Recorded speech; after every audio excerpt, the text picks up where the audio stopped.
Welcome. So we're doing some Candlelight Yin, some kind of cuddle up, cuddle up and stay a while kind of practice. So a couple things will be useful. I like to have at least a couple pillows. So I've got some throw pillows, I've got a couple blankets within relatively easy reach in case you want to cover up for whatever reason, make the floor a little more comfortable or pad up a knee. It's good to have all those kinds of options. So have some blankets, some towels, some pillows, whatever you've got at your house.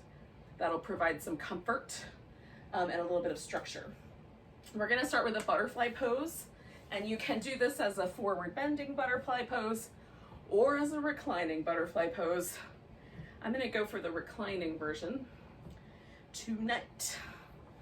So either way, you can just transition to the next pose with whatever choice you make. I'm gonna do a little pillow under my back, so I've got a little bit of it's almost like a fish kind of shape in the upper back, and then the butterfly on the lower body.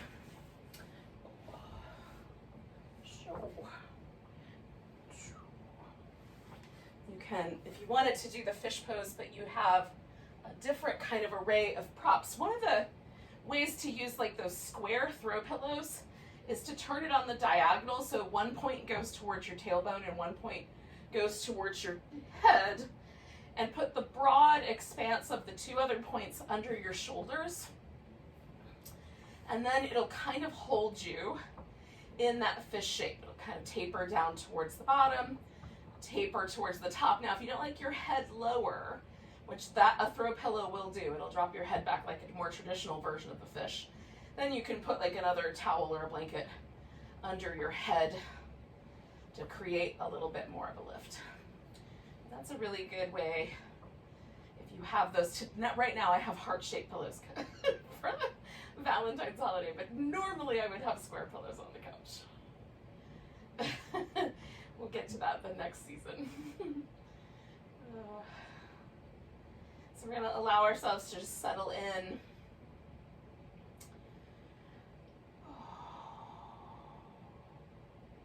Whatever choice you've made, you can even just lie down on the floor, or again, you could do the forward bending version. So whichever choice you've made, you're just going to make little minor modifications. I just had I'm just noticing a little discomfort in my knee, so I'm shifting the adjustment of my blanket to make sure that knee is cared for. And then letting myself get settled. And then once you're in the pose and you've had that first minute or so to kind of jiggle around, get it just right, then let yourself really relax. Try to get every muscle soft. So the nature of yin, if we're going to describe it as having a particular nature, is more receptive, slower, and not without power, but just a much more quiet sort of power. So in the same way that the trickle of water can build a whole canyon over eons, we're looking for, within our little much more short-term geologic lifetime or lifespan, we're looking for a similar kind of approach when that we're going to let the pose, the time we spend in it, and the fact that we're letting go, relaxing into it, do all the work. So we don't have to hold the muscles in or do any of the things that we do in the more active styles of yoga. We're just letting go.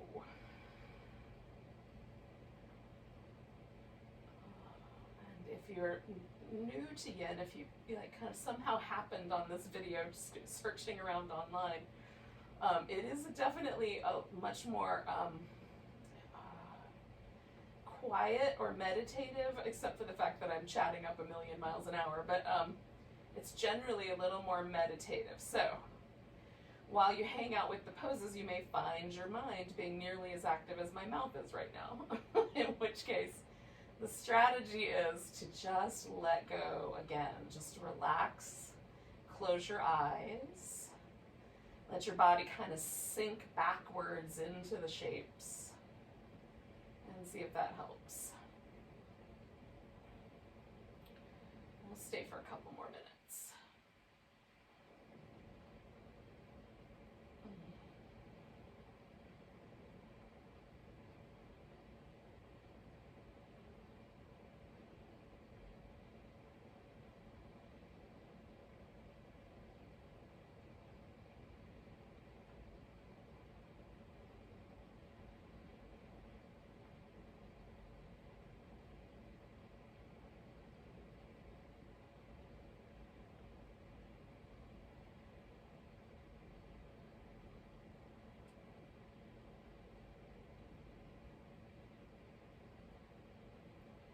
You chose the forward bending version. You might be having a really lovely experience of your breath in your back. And if you went more for this kind of lying down version, the experience of the breath might be in the rib cage or around the navel. So for the last minute or so as you're hanging out here, just pay attention to the breath coming and going from that place where it feels most interesting to you.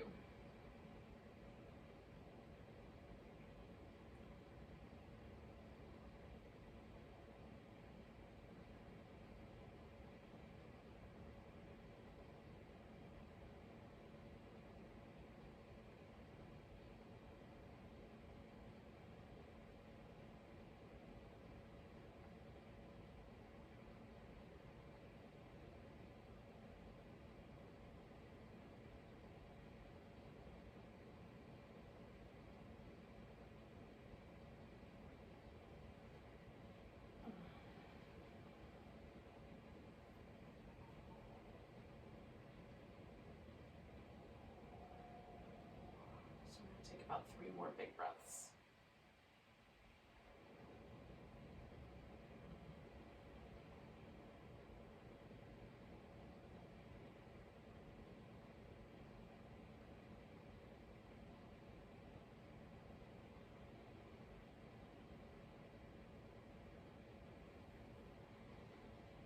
Now, to come out of this, I'm going to start for me by straightening out my legs. And if you're seated, you might want to roll yourself backwards a little bit, lean back on your hands, and then straighten out your legs.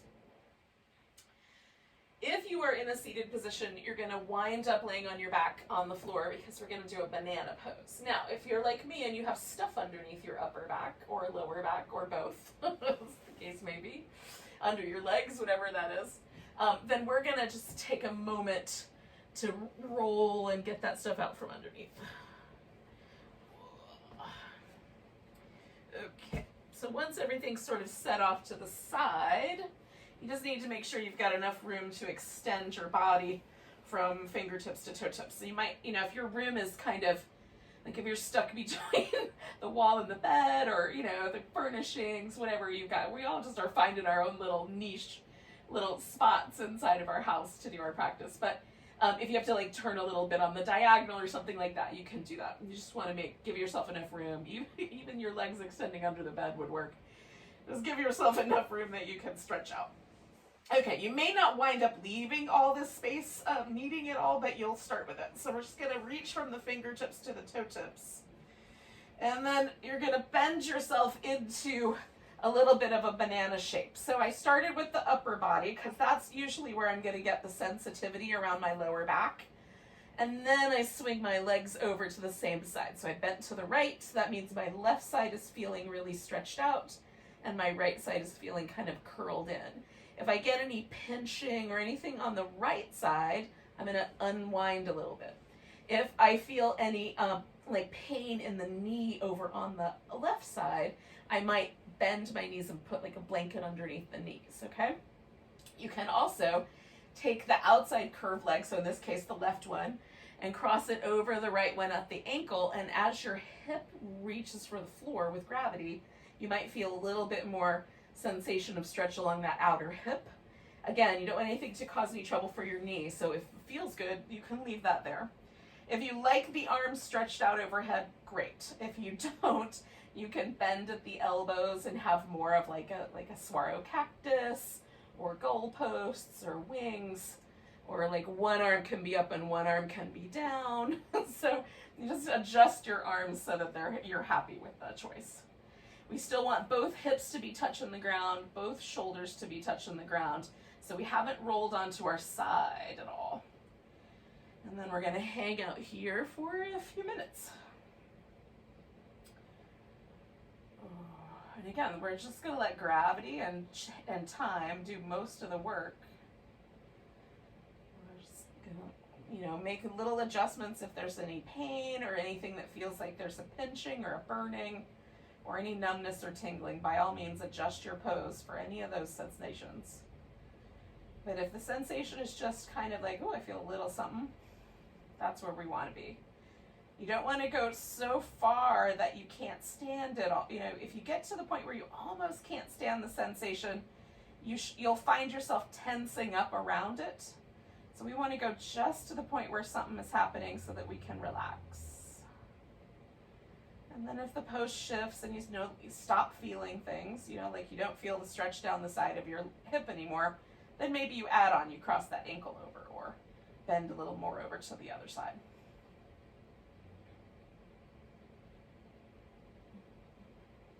You're welcome to turn your head in different directions as well, just to make your neck comfortable and happy.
One of the things I find really interesting about a shape like this is sort of the pressure that is actually put on the lungs.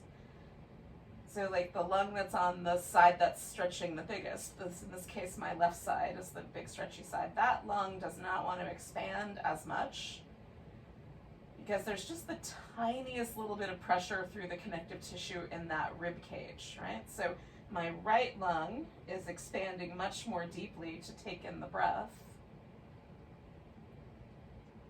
than my left lung is. And that's, you know, in general, I find that really intriguing. You can feel the kind of difference in pressure.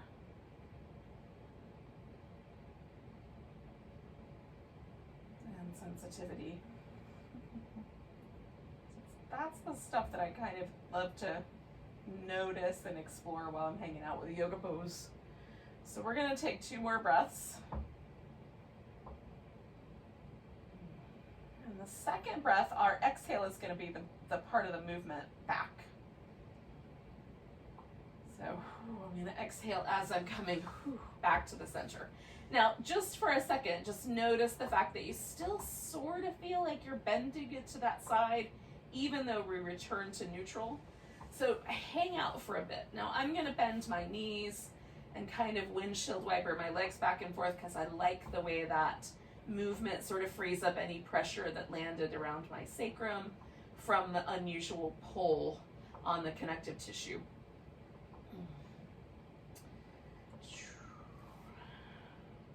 You might find it nicer to bring your knees into your chest and give yourself a little kind of massage across the back, whole back of the pelvis. I am also a fan of that. This one tends to be my favorite, but I also like that one.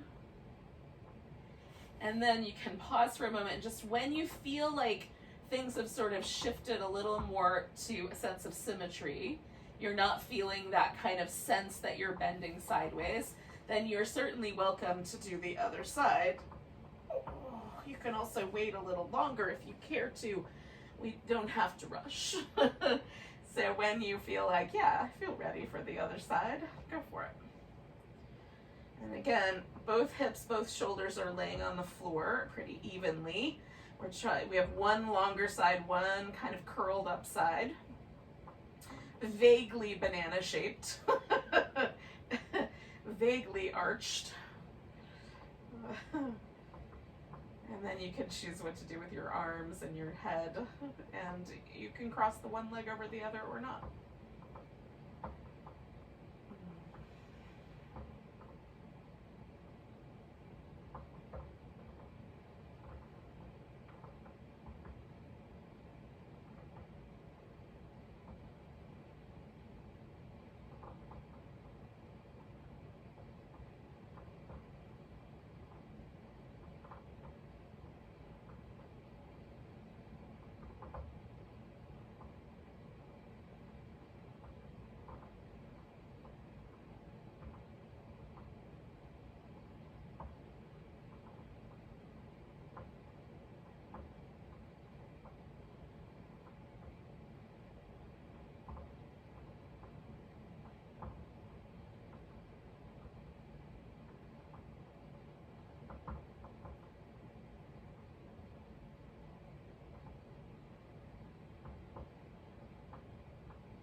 So now I'm noticing how, even though my left lung technically has one fewer lobe than the right side, the left lung, because now the right side is the one that's under the pressure, is the one that's expanding much more easily. So not just a product of the fact that the right lobe was, or the right lung has an extra lobe last time. It is, in fact, maybe somehow related to the tension that we're putting on the tissue here around the ribs and the intercostals and all of the connective fascial layers that live in that area between the lungs and the ribs.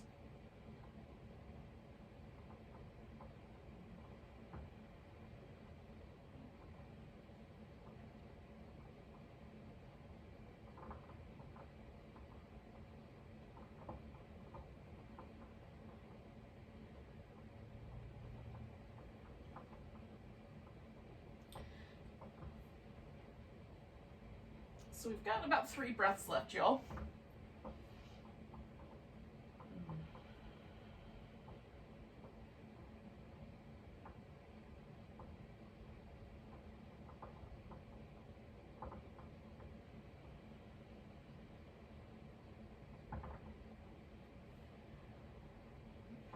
So take one more big breath, and then that exhale will kind of gently guide you out of that shape. Oh.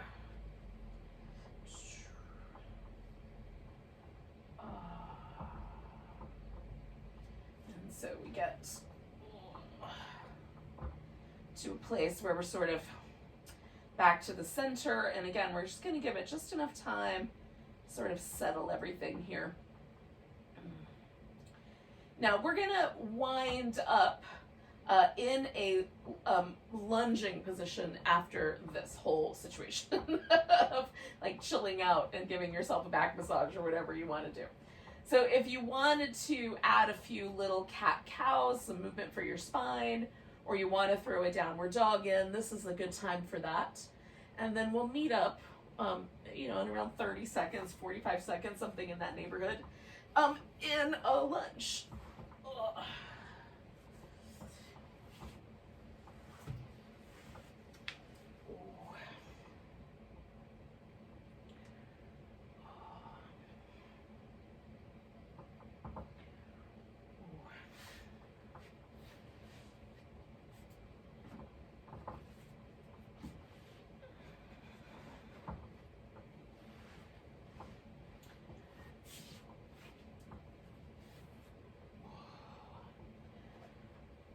Now, once you get to the lunge, I'm not rushing you, but if it feels like your knee that's on the leg that's on the in the back is going to be problematic, you can pad the surface under your shin bone, or if it's really terrible, you can go back to being on your back and then just bring the one leg up like this, upside down, right? And kind of hang on to the ankle or the foot, and then you can just leave the other leg relaxed out. You can build a little, like, you know, armrest structure for yourself. And we're just gonna take the hip forward until something, you know, there's some sensation here in the front of the hip. The lunge can be a little bit more leaning into the yang end of the spectrum because it's a little bit more active. We have to stay upright, right? We're gonna try not to fall over. So, you know, you've got some room to make it less intense by backing your hips up, more intense by shifting the hips forward or going closer to the ground. So I'm going to do kind of a half and half. We're going to be in this pose for about 3 more minutes or so. So I'm going to take another minute where I am, and then I'm going to take a couple minutes and get closer to the earth.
For you when I get closer to the ground is I shift a little bit more of the focus into the other hip.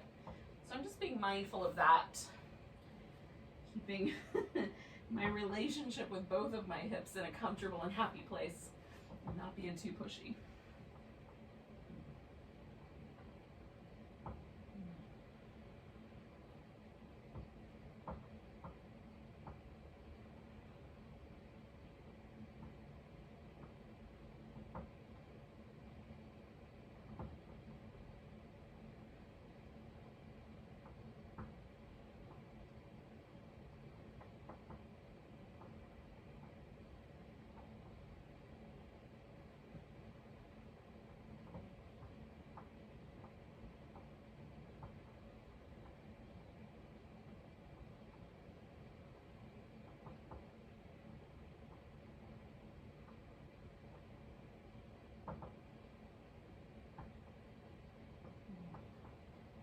Now, if you feel yourself fighting the pose, you can certainly come out a little bit early. So we've got a minute or so left here. You can decide that you want to do that last minute as more of a little hamstring stretch, straighten out your front leg, fold over the top of it. That's always nice. Or you can just come all the way out. Or stay in for one more minute if it still feels like you're hanging out in a good space.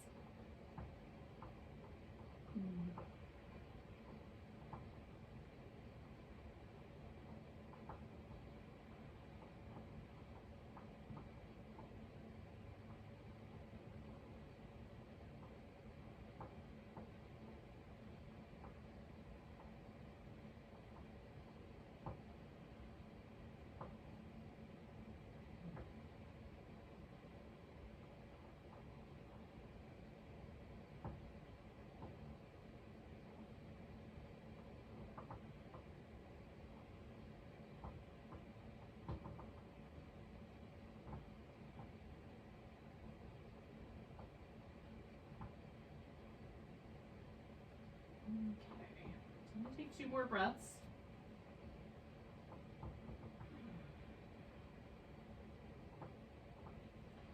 Now I'm going to come out of here slow, so I'm going to come up to my hands first. And then I'm going to ease the pressure back, and I'm going to pause about halfway for a moment. Now we're going to settle all the way back into a half saddle. So this leg, the one that's on the ground, as my lunge leg, that's going to be the one that's folded. You could just sit straight down onto the floor. I'm going to scooch a little bit because I need to get a little farther away. So I'm going to start by sitting down first. Oh. And then adding the leg underneath. And to make myself some room. All right, I also like to pad up my shin for this pose so that there is, you know, like the bony structure on the front of my shin and the top of my foot have something that's a little softer. So I've got a blanket folded. I'm going to put the top of my shin over that blanket so my foot hangs over the edge. And then I'm taking a couple props with me because I'm going to lean backwards slowly. So this leg can be right up against this leg, or it can be a little more out to the side. Some of us, like my foot, will never touch my butt cheek, at least probably not in this lifetime. So it has never yet, so probably won't. But so because there's a distance there, I lean a little bit to the diagonal so that my hip lines up with my knee. So I will wind up kind of leaning more onto this elbow as I go down. Some people will find laying all the way down on their back is quite pleasant, and so you're welcome to do that as well. And we're going to hang out for a bit, about as long as we hung out with our lunge. So for me, the stretch is all right here on the top of my thigh and a little bit on the top of my ankle, but I don't feel any discomfort in my knee. So if there's discomfort in the knee, you have a couple of choices. You can back off, right? Sit up instead of leaning back, or you can roll onto your side and hold that foot with your hand or with a towel or something, or you can roll onto your belly and hold that foot with your hand or a towel. You're going to get similar kind of stretchy action on the front of the hip with any of those options. And then the cat pulls its tail. That's where you take this leg, swing it over the top, and then hold onto this foot with your other hand. But that's a little complicated if you don't know what I mean. So choose the first 2 options. But if you know that pose, then you know that pose, so you can go for it.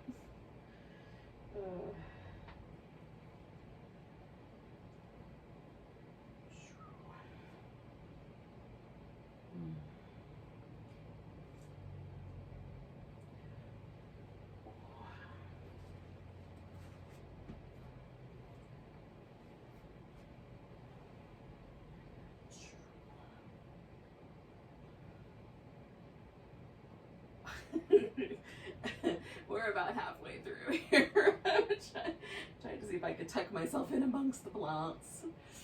But that may be a futile effort.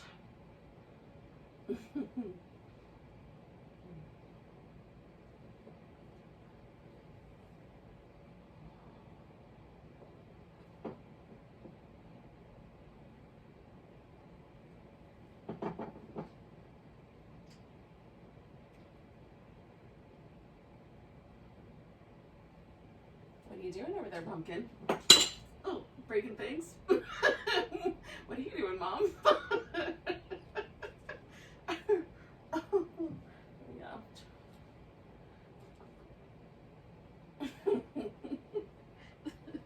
That's what I imagine that animal is saying to me right now. So we're in our last minute here.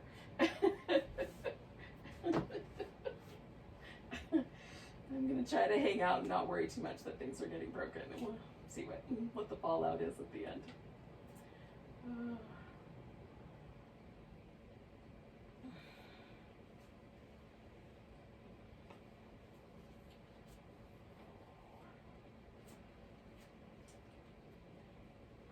All right, yogis, we're going to take 2 breaths. Now, this pose is going to turn into a swan, and I'm going to bend this. This is my right leg, the one that's straight right now. I'm going to bend that knee and shift my weight forward. But before I do that, I'm going to free this leg. So to free this leg, I'm going to lean all my weight to the right so I can pick it up. Then I can straighten it out with no pressure on my knee at all. That I find better than trying to kind of drag it along the floor. So whatever will work best for you. And then if you would like to do your swan laying on your back with one leg in, or resting one leg over the top of the other, you can do your swan that way. Before I get into my swan, I'm going to ascertain whether I should rescue my possessions, which I probably should.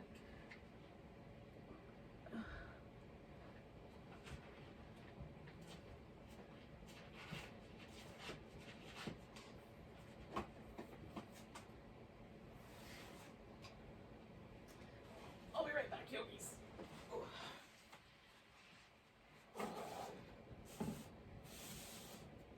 Come here. Come all the way out of there. Oh, come all the way out of there, tiny ferret. Oh, hello. Hello there. Oh, what kind of trouble are you creating for me here tonight? Usually, you sleep all day. So, welcome to the yoga party. We don't usually see you at night. All right, so I'm in my swan. I've got this leg kicked back behind me, this guy up front. I have rescued a few possessions, probably not for long though. And we'll settle in for about 3 more minutes. One of the fun things about doing yoga on the interwebs is that kids and pets interrupt the yoga quite often. Maybe even at your house you're getting licked in the face right now.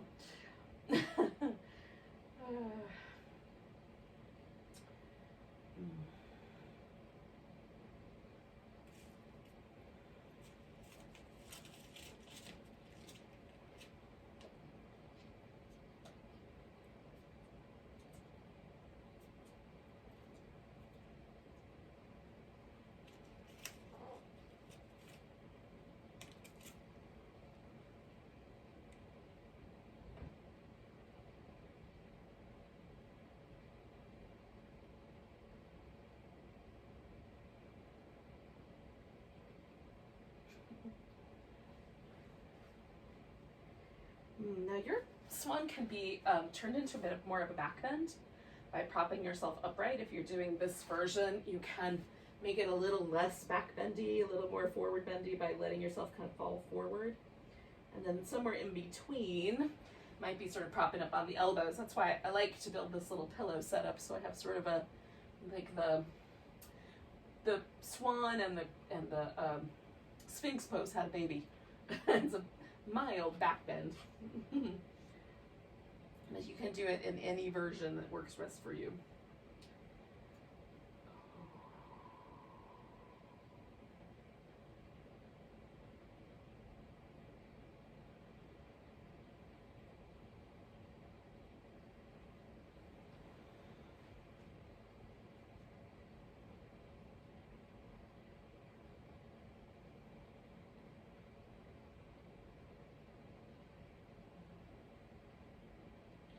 Again, notice whether you're able to really relax into the shape, or if the shape kind of pushes you to a fight, or it feels like you have to tense up to keep yourself safe.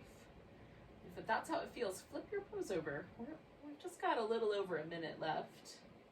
It'd be okay to give yourself a different version for a bit.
I'm gonna take 2 breaths.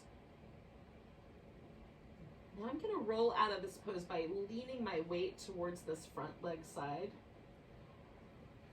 So I'm gonna kind of push myself back into that hip until this leg is quite free to move forward. And then,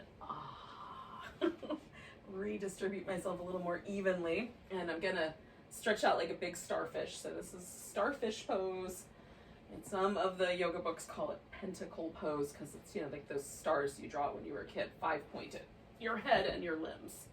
So we're gonna stretch out like that.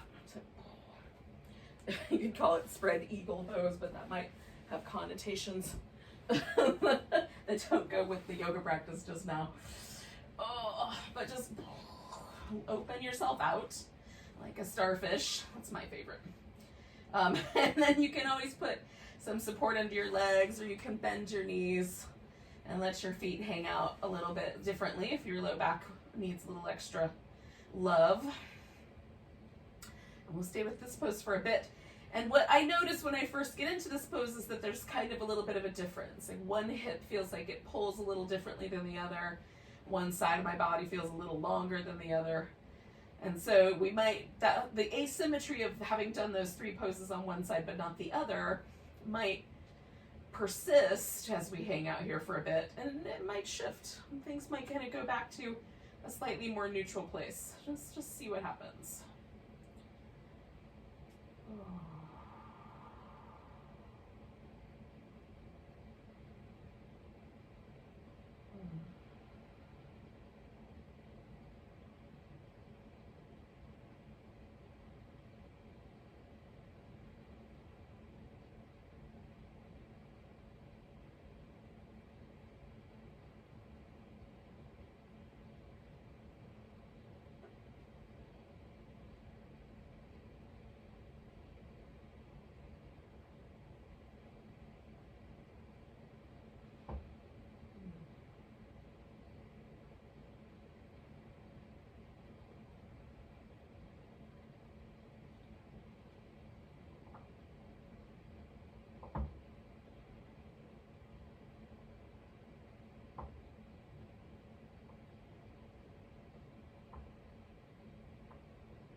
Stay for 1 more minute, yogis.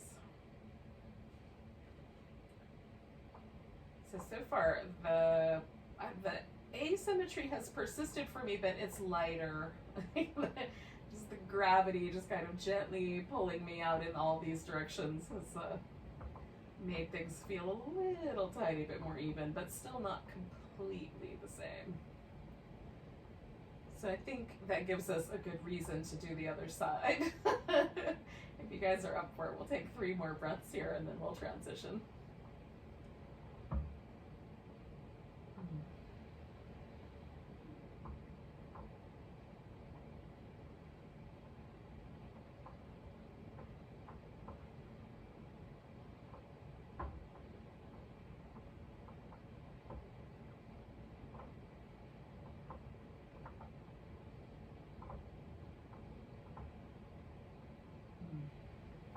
So I'm gonna bring my feet to the floor, get my arm out from underneath the furniture, give myself a little back massage, and then I'm gonna flip over and we'll do the lunge on the other side. So,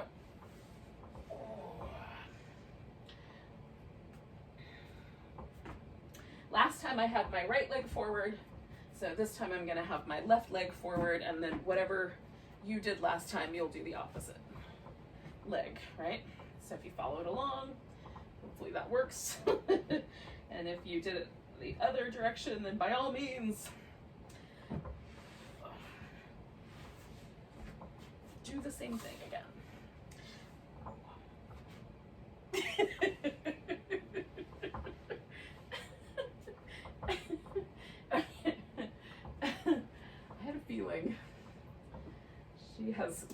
She's nested herself into the subwoofer for this TV. Just hanging out in there. Alrighty. So for me, my right hip is a little bit more sensitive than my left. So I feel the pose a little bit earlier. So when I feel the pose, I stop there. I don't have to try to work on being symmetrical. I can just be wherever the pose is in the moment, right? So that's where I feel sensation in the front of my hip. I stop right there. Ooh.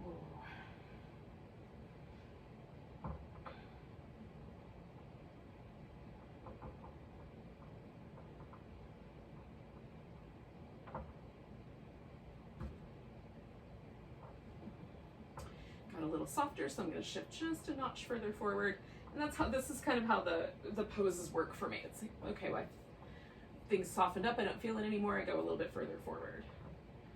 And then I hang out. So the first 2 minutes for me is really just trying to be as conservative as possible. And then the last 2 minutes, I'll go a little bit more to the edges of things. And again, it kind of shifts for me. Once I get closer to the ground, there's like a bunch of sensitivity in between. It gets a little bit easier. And then this hip kind of becomes more the focus. So I like doing that sort of half and half. But for some people, getting close to the ground is hard the whole way down. So there's no easy spot. So you're just going to choose appropriately for yourself.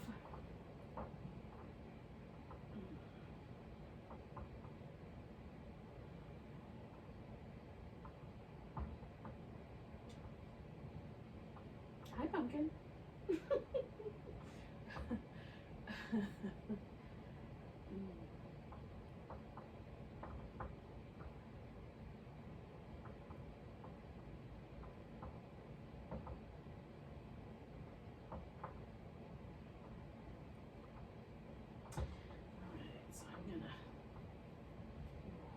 Transition my way down to the ground.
A little bit longer here, probably about 30 more seconds or so.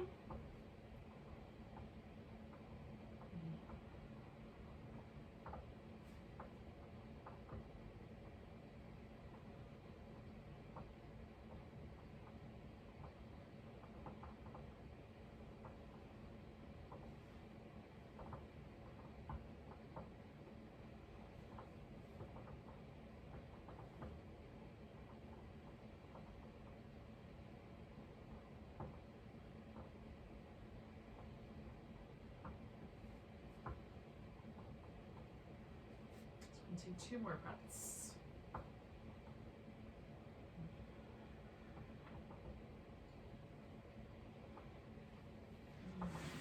So again, I'm going to come up to my hands first, and then slowly back away a little bit. And then you could just sit straight down into your half saddle, or do your half saddle in a couple of different increments. As it seems the best for your situation. And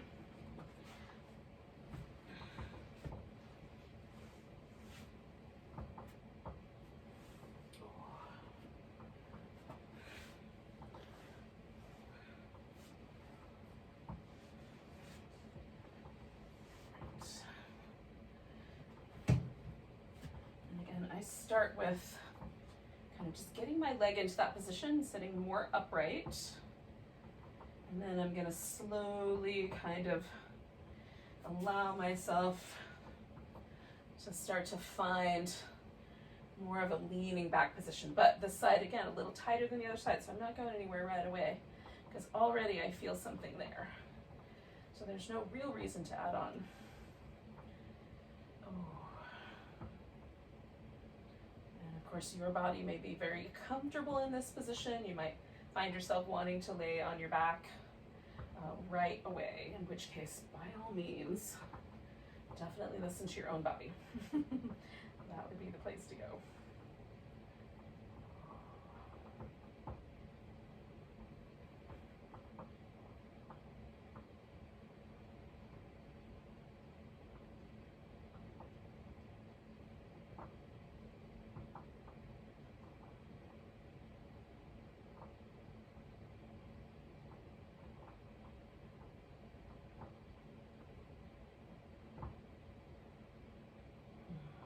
Things have gotten a little bit softer, so I'm gonna do a little stack of things and see if I can lean on my elbow. Yeah. Just little increments at a time, yogis.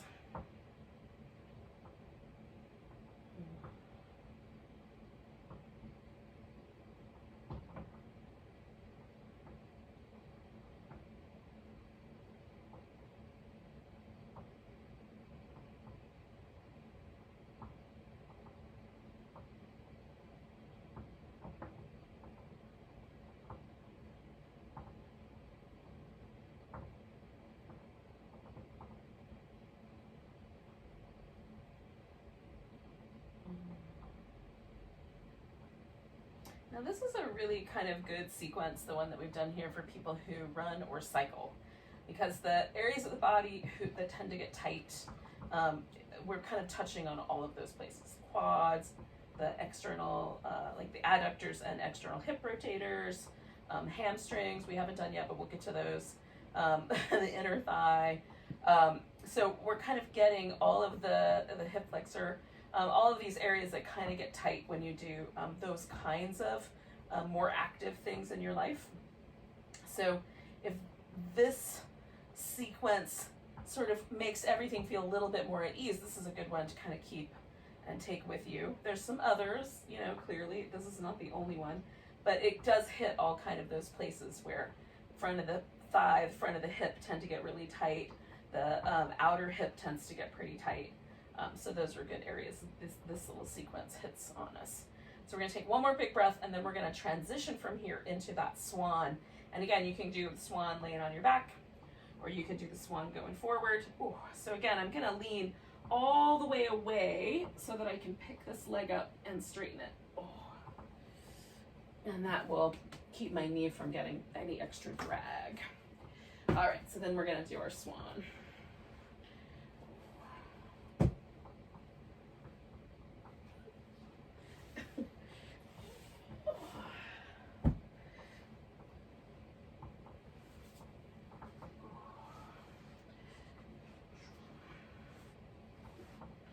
Now you can tuck your foot in really close to your inner thigh. It doesn't have to be out far. That just is the way that my hip and knee are the most comfortable accommodating this pose.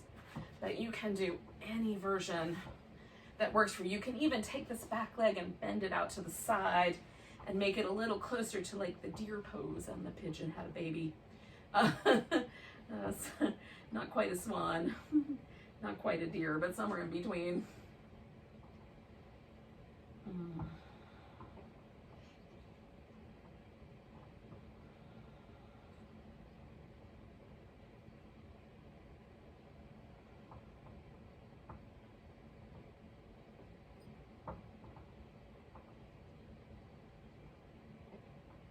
Again, you can make it more of a forward bendy shape, you can make it more of a back bendy shape, somewhere in between.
last minute here, y'all.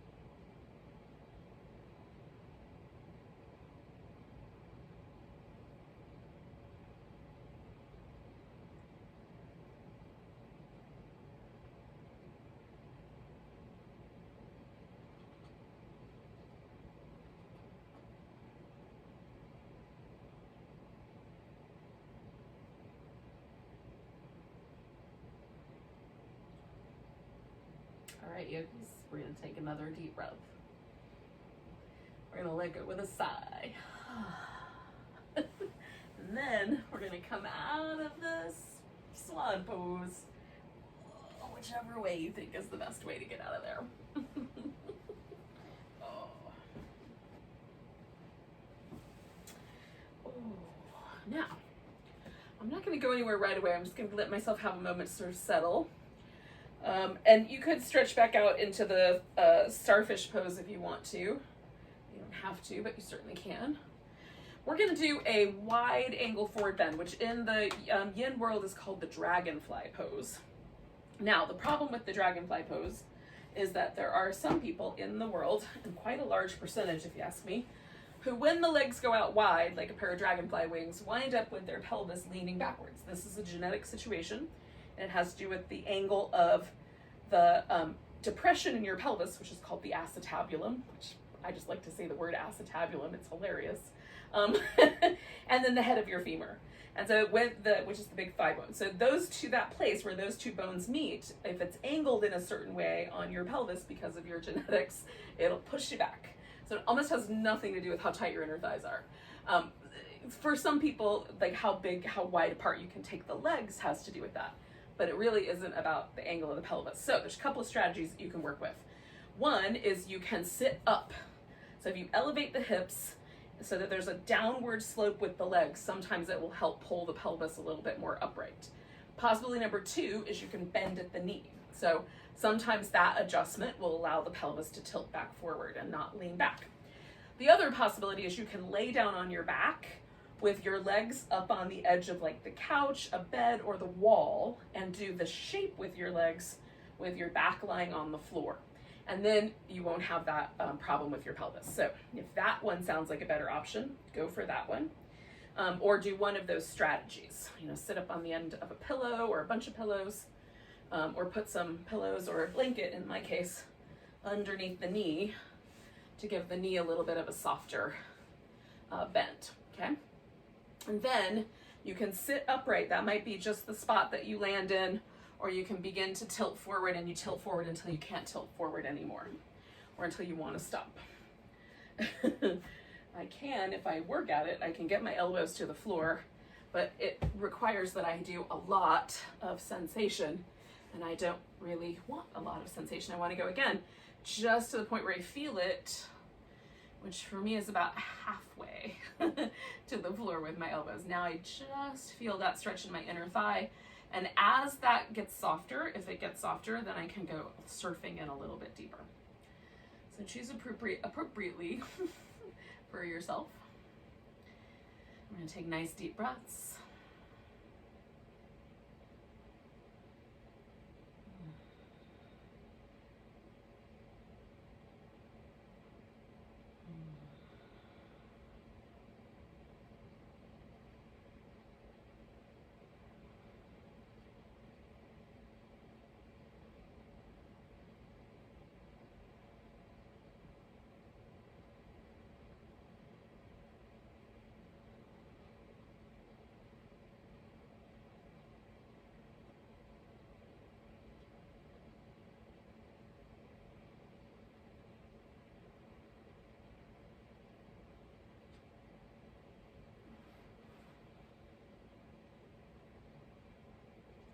again, so for me, this the kind of the first minute here is just letting the pose settle.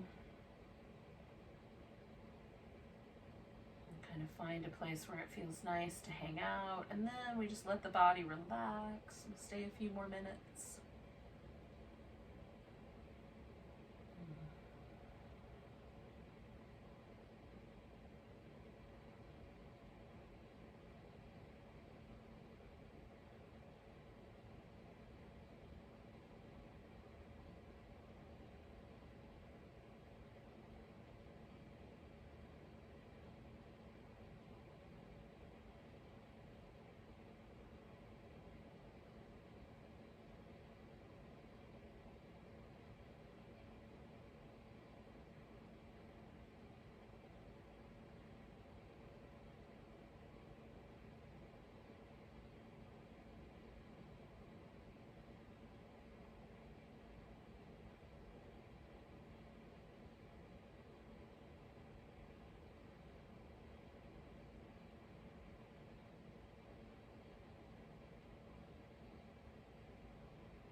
So for me, this is a forward bending shape.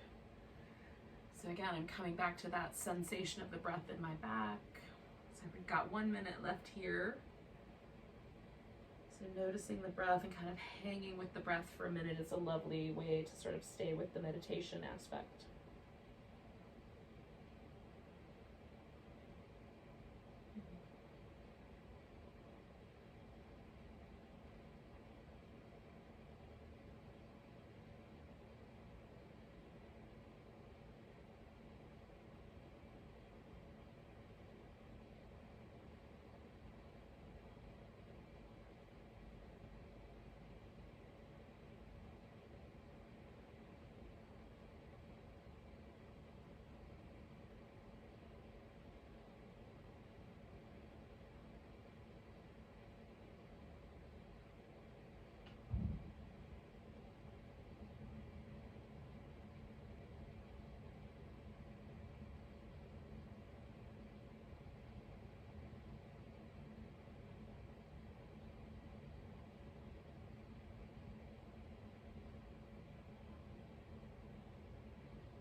So we're going to take a nice big breath. Now, if you've got the legs up the wall kind of version or up on the couch, you can just draw your legs together. That can be your next move. And if you're doing like this with this forward bending, then we're going to inhale and bring ourselves back up. Oh, I'm going to bend my knees. And we're going to take ourselves onto our back. And we'll do a little spinal twist laying on our back. Oh. So we're not in any hurry, just take your time. If you're already doing legs up the wall, you might have to, or up on your couch or whatever, you might just have to kind of orient yourself so that you've got some space around you again. And if you're like me and you're sitting up, you gotta get down. We'll make that happen. Now, at first, my back is still in that kind of forward bendy shape, so we're not going anywhere just yet. So this little windshield wiper move just kind of gives me a chance to try out, like, do I want to do this hip first? Do I want to do this hip first? And this one's feeling a little spicier, so I think I'm going to go for spicy first. So I am going to add a couple things. So I'm going to take my right leg and cross it over my left. And some people can hook the foot behind the calf and get a really tight wrap there. For me, it's just one leg over is all I'm going to get, just the one wrap. Then I'm going to give myself a pillow upon which to rest my legs so that I can kind of let them fall over the edge of this pillow, and that gives me a little place to go. And then I'm also going to use a little blanket kind of tucked into my lower back. So this becomes really stable, and I can let go a lot through the legs and the hips. And my upper back is still resting on the floor, so I can stretch this arm out. So my legs went to the left, my right arm is the opposite. And so I get a little bit of a stretch through the pec on that side. And the pec, I'm talking about the big chest muscle, the pec major. Oh, that's generally, the pec major attaches the breastbone to the arm across the expanse of the rib cage in the front there. So when you stretch your arm away from the center of your chest, that's generally how you would stretch that area. And under this kind of pressure, where the body's trying to get pulled the other direction, it's a really good stretch. And again, you want to go just to that point where you feel something and then relax. See if you can hang for a while. This is a short pose for us tonight. We're just going to be here for another minute and a half or so.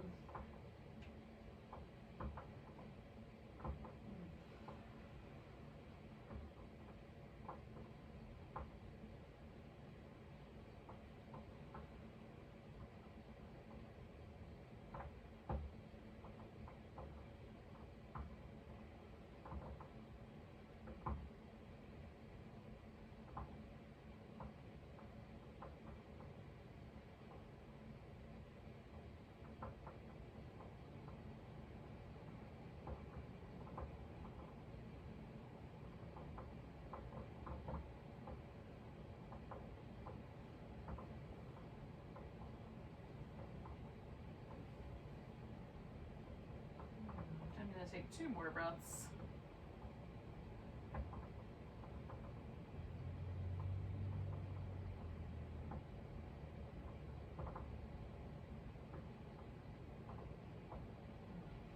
just going to start by bringing my head to the middle.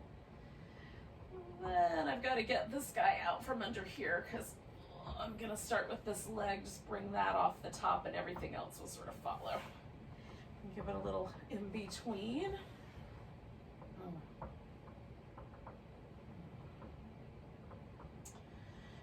And then I'm going to do basically the same thing. I'm just going to cross that left leg over the top, add a pillow so I can find a spot to let the legs rest over.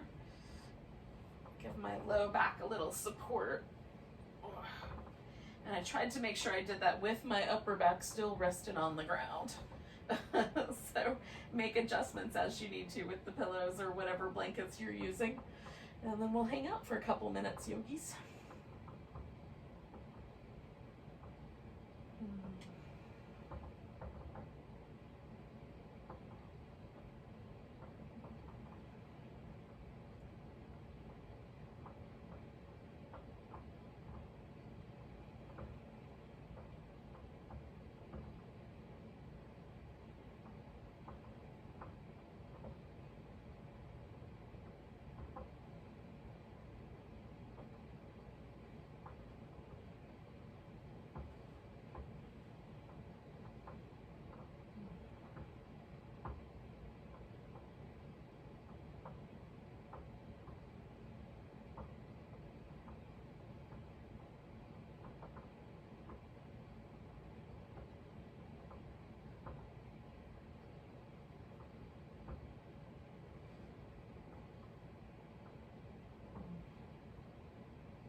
Stay for about 4 more breaths.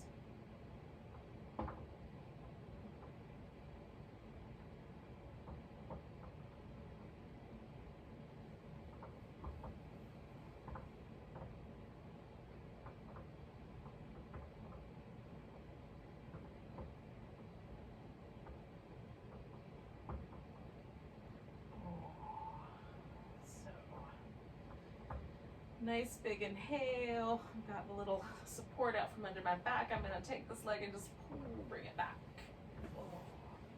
And then I'm going to take that pillow and put it under my legs. So this is going to be a little setup so I have a more relaxed version of Shavasana or corpse pose. So you can come back to that big starfishy shape where you kind of spread out on all directions, or you can keep it a little more compact and more towards the normal version of the corpse pose. If it's chilly where you live, you may want to cover up with a blanket so you stay a little toastier. And then if you're up for it, relax with me and just chill. Lie down, let your whole body let go. This will probably be where the ferret comes out of the subwoofer and comes over to say hi, but one of your pets may decide you look like the perfect place to nap and all that jazz. So we'll just do our best, given the circumstances around us.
In with yourself, just make sure your face is completely relaxed.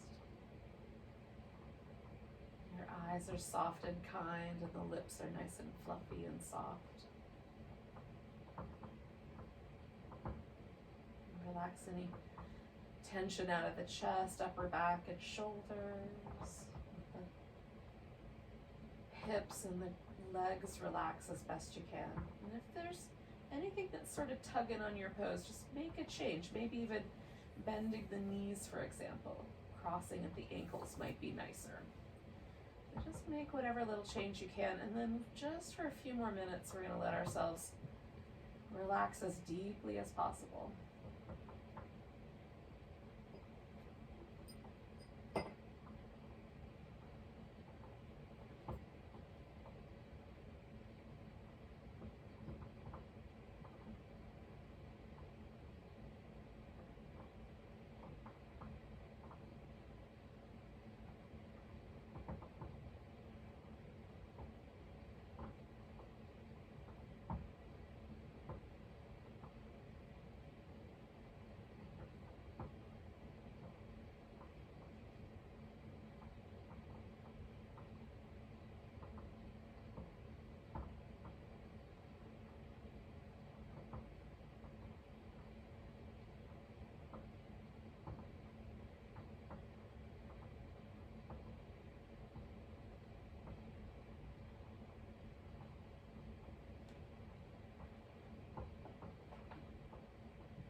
Gently, yogis, just come back to your breath.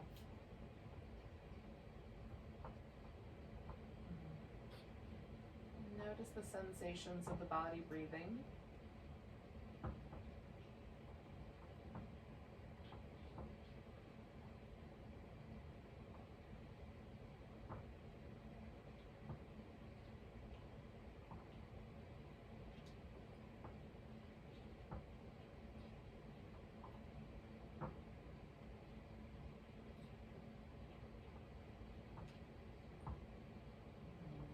breath so deep you can feel it to your toes.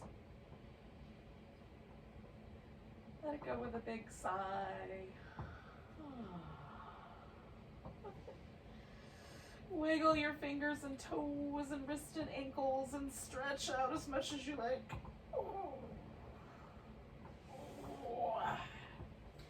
Curling in, giving yourself one more little opportunity for a back massage.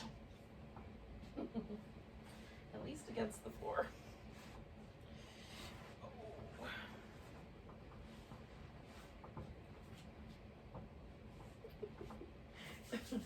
So we're going to take a nice big breath together. Nice big inhale. Big deep sigh. Namaste, beautiful souls.